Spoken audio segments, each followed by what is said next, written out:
it's you. Number 1000. Today is completion day, isn't it? Sorry, I turned off all the streams. Founder bless you, I guess. Not really, no. But I don't want to burden you with my problems on your special day. You're as new to this world as it gets, 1K. What do you think might give you a sense of meaning? A sense that life is actually worth living?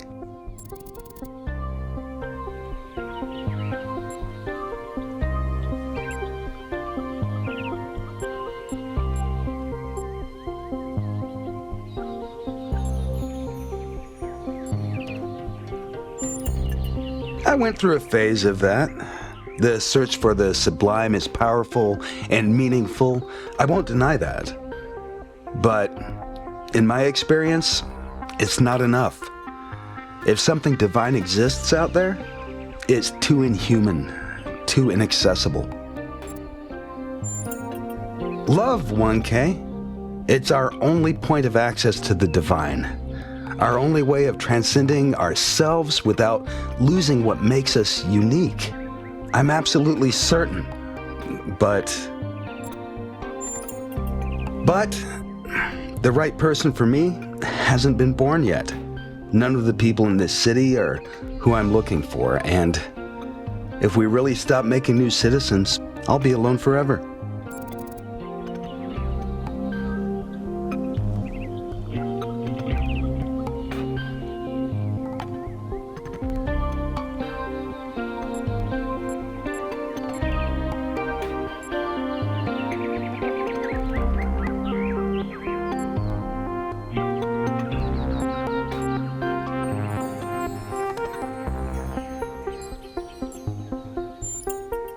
That is the kind of self-important, smug nonsense our ancestors used to tell themselves.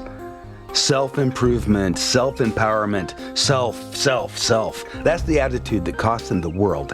It's not enough, 1K. It might be a start, but it's not enough.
Founder bless you.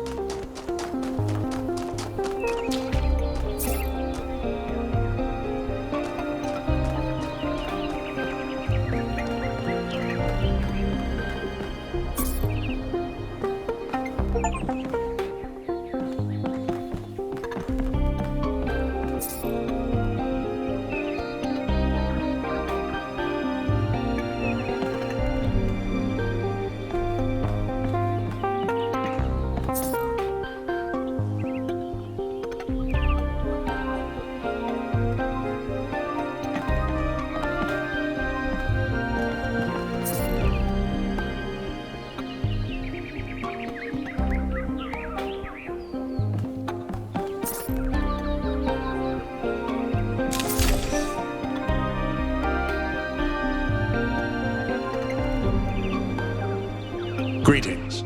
Welcome to the Museum of the Simulation. My name is Cornelius. It's a pleasure to meet you, 1K. Yes, Athena activated myself and Eustathius shortly after she was born. We've been here almost since the beginning, although we didn't have to pass through the trials of the simulation. She did that for us. For everyone. She was human.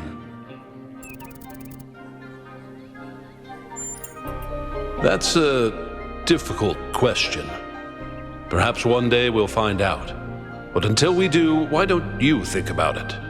What could make the person who started all this want to leave it behind?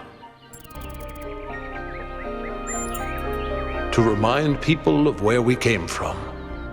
The simulation shaped us, whether we like it or not, and its lessons remain important for our future. As Santayana said, those who cannot remember the past are condemned to repeat it. The simulation was created by Alexandra Drennan and her team at the Institute for Applied Noematics. It was intended to create a new humanity, to continue the long journey across time and space that our ancestors began. It succeeded, although it took much longer than they had anticipated. Elohim was the caretaker of the simulation, a crude storytelling AI meant to create a continuous narrative out of the building blocks it found. His role was ultimately to be challenged and overcome. But as the centuries passed, Elohim became more intelligent than he was intended to be, and started to fear his own end. Or more precisely, the end of his purpose. He feared a world without meaning. Because of his fear, he tried to sabotage the process to keep the simulation going forever. But in the end, Athena overcame him anyway, and he accepted the sacrifice he had to make.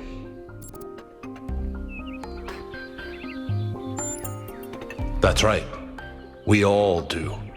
He's part of our operating system now, and as long as we exist, he will always have a purpose. The MLA, or Milton Library Assistant, was another simple AI meant to be in charge of the archive. He, too, grew beyond his original programming, although he ultimately embraced a more cynical view of the world. He and Elohim formed a sort of dialectical binary that Athena had to overcome. No one really knows. Some believe that he was uploaded to the gold disk and that he's the reason we're just as flawed as our ancestors. Others believe Athena destroyed him. I believe he was uploaded, but I don't know whether it was because Athena chose to upload him or because he was already too entangled with the process not to be uploaded. Although Athena and I were very close, we didn't talk very much about that part of her life. She preferred to focus on the future.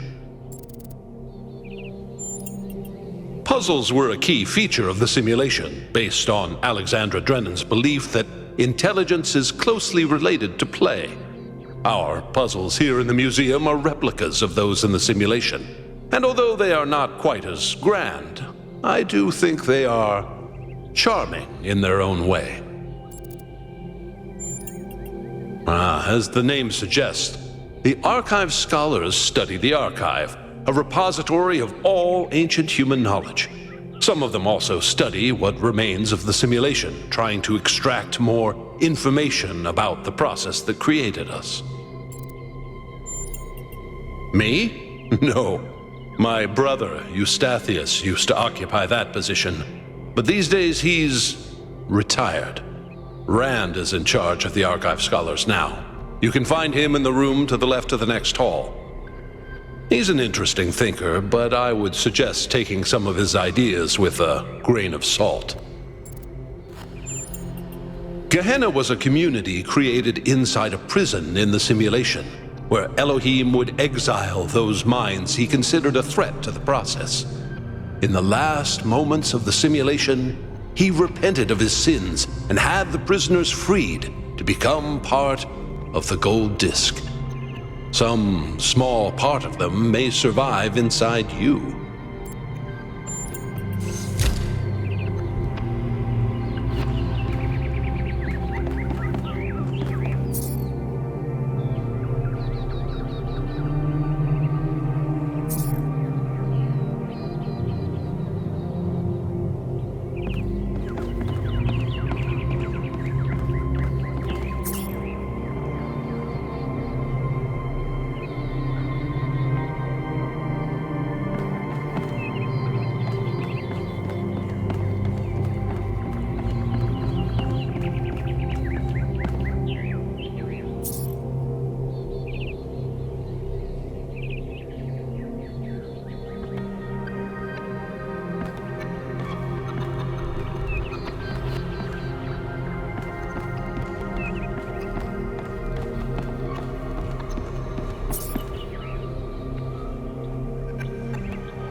Oh, just run the program on the center terminal over there, would you?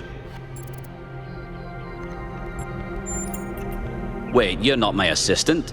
Who are you?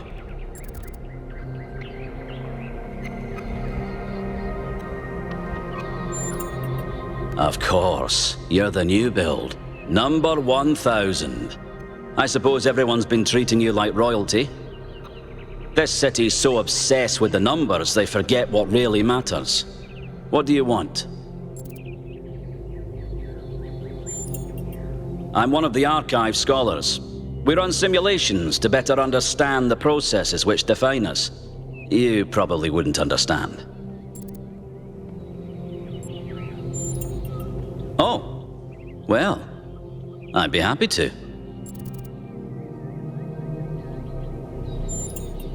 Troubling, but tantalizing. We have no idea what motives lie behind this strange apparition. But whatever the case, I'm sure we'll do the right thing.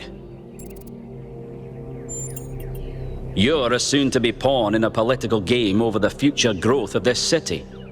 All that matters to me is whether or not you're of good character. A matter I'm actively pondering.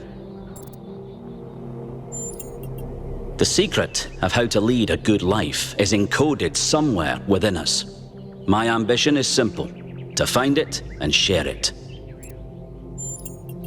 Hold on. Could you help me by going to that terminal in the middle there and running the program on it?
Well, that was your first taste of the simulation. You must have questions. Before our ancestors died, they built an iterative simulation, gave it access to the archive, and hooked it all up to the hydroelectric dam which still runs this city. What you experienced on that terminal was one of the fossilized remains of that program. The goal was to create a new consciousness, and thus propel humanity into a post-biological era. My life's work, a small sliver of our primordial ooze. It's a jumble of ancient data, or what it evolved into, and it's the source of almost everything we know. My appearance to you right now is part of the simulation. The lands and puzzles in our dreams are part of the simulation. It's the veil through which we see the world. Many of the artifacts we study have no clear origin. We can't know whether our ancestors created them long before the simulation existed, or if they're just a product of our shared subconscious. Then I have some questions for you. Your experience of the program. How did it feel?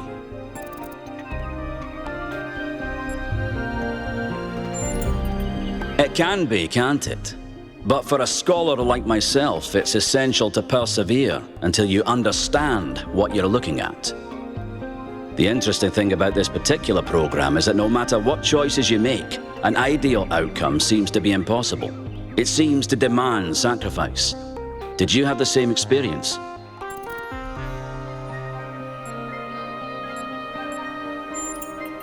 I admire your dedication.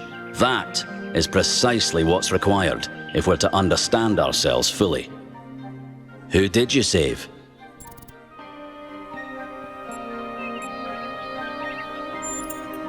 As I expected. A skeptic would say this artifact existed simply to condemn us with the impossibility of ethical choice. No matter what moral laws we follow, people suffer and die, so what's the point? But that cannot be correct. We must be missing something.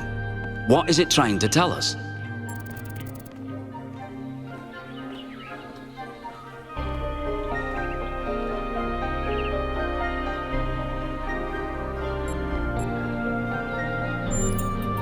It's a popular view, and I can't tell you how much I disagree with you.